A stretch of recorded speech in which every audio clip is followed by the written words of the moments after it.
Bab 721. Setelah Adril selesai berbicara, dia tersenyum ringan dan keluar menuju ke kamar Gary tak terkalahkan yang sedang sakit.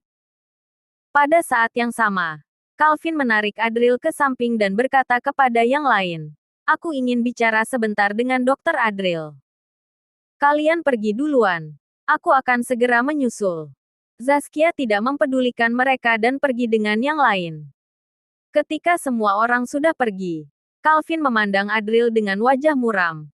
Menatapnya sejenak sebelum tiba-tiba berkata, "Apa kamu mempermainkanku? Kenapa kamu berpikir begitu? Aku hanya tertarik pada putrimu, tidak padamu," jawab Adril dengan marah atas tuduhan Calvin. Dia lanjut menjelaskan, "Aku ini pria sejati. Omong kosong. Apakah kamu sengaja menunggu aku datang hanya untuk membuat kekacauan dan memaksaku menjaminmu?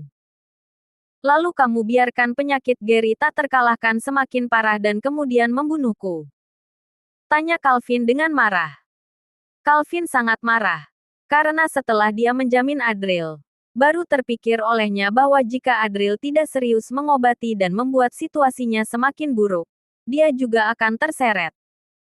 Jika Adril tiba-tiba menjadi gila dan memutuskan untuk tidak mengobati dengan benar, apa yang akan terjadi? Orang normal mungkin tidak akan melakukan itu. Namun, apakah Adril orang normal? Jelas tidak. Adril terdiam, lalu mulai berpikir. Sepertinya ide yang bagus, cukup kreatif dan masuk akal. Kalau kamu tidak menyebutnya, aku mungkin tidak akan kepikiran. Kamu, teriak Calvin semakin kesal. "Aku hanya bercanda. Nyawaku dan Gary tak terkalahkan jauh lebih berharga daripada nyawamu. Siapa yang ingin mati bersamamu?" Kata Adril mengeluh sambil memutar matanya. Namun, Calvin masih tidak tenang. Dia menatap Adril dengan curiga sebelum berkata, "Aku tidak akan mengecewakanmu. Setelah kamu menyembuhkan penyakit ini, aku bisa mengabulkan satu permintaanmu. Misalnya, aku bisa melindungimu lagi dari Eric. Semua masalah masa lalu antara kita akan selesai, dan keluarga Juwana akan bekerja sama denganmu. Tapi pastikan kamu menyembuhkan dengan benar. Kamu sangat percaya padaku, ya? Kamu tidak takut kalau aku benar-benar gagal?" Tanya Adril. Adril tertawa. Tidak menyangka bahwa orang yang paling percaya pada kemampuan medisnya justru adalah Calvin, yang sudah berkali-kali dipermalukan olehnya. Calvin hanya mendengus tanpa menjawab. Di benaknya, dia teringat kata-kata dokter ajaib dalam keluarganya.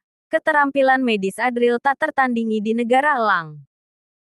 Dokter sakti itu tidak hanya memiliki kemampuan medis yang luar biasa, tetapi dia juga seorang master puncak. Pil yang dia berikan kepada Adril dulu adalah hasil buatannya sendiri. Namun, dia sangat misterius, dengan kepribadian yang tidak terduga, kadang-kadang murung dan pemarah. 20 tahun yang lalu, dia direkrut oleh keluarga Juwana. Tetapi sejak saat itu dia tidak pernah muncul ke hadapan orang lain. Juga tidak sembarangan menyembuhkan orang. Meski begitu, setiap kali dia turun tangan, dia bisa membuat seseorang yang sekarat kembali hidup. Dia bahkan mengaku sebagai dokter terbaik di negara elang. Dan seluruh keluarga Juwana mengakuinya. Bahkan kali ini, ketika kepala keluarga sendiri memohon kepadanya untuk menyembuhkan Gary tak terkalahkan, dia tetap tidak mau bergerak.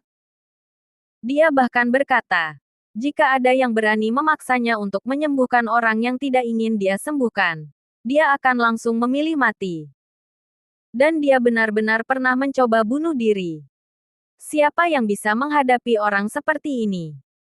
Saat terakhir kali Nancy terkena penyakit racun darah yang membusuk, dia hanya dengan datar berkata, tidak bisa disembuhkan.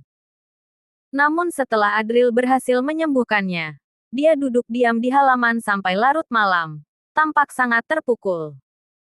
Kemudian dia berkata, mulai sekarang, aku hanyalah dokter sakti terbaik kedua di negara elang.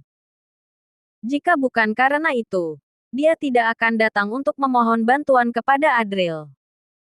Saat ini, Dia memandang Adril dan dengan suara serius berkata, "Aku sudah mempertaruhkan seluruh hidupku padamu. Jangan main-main denganku. Kalau tidak, aku juga tidak akan membiarkanmu hidup dengan tenang." Adril menggelengkan kepalanya dengan kesal. "11 sialan. Apakah aku sebegitu senangnya menindas orang lain?" Calvin menatapnya lama, lalu mengangguk berat. "Iya, kamu suka." Adril malas berdebat lebih jauh dengannya dan langsung berjalan melewati koridor menuju ruang perawatan.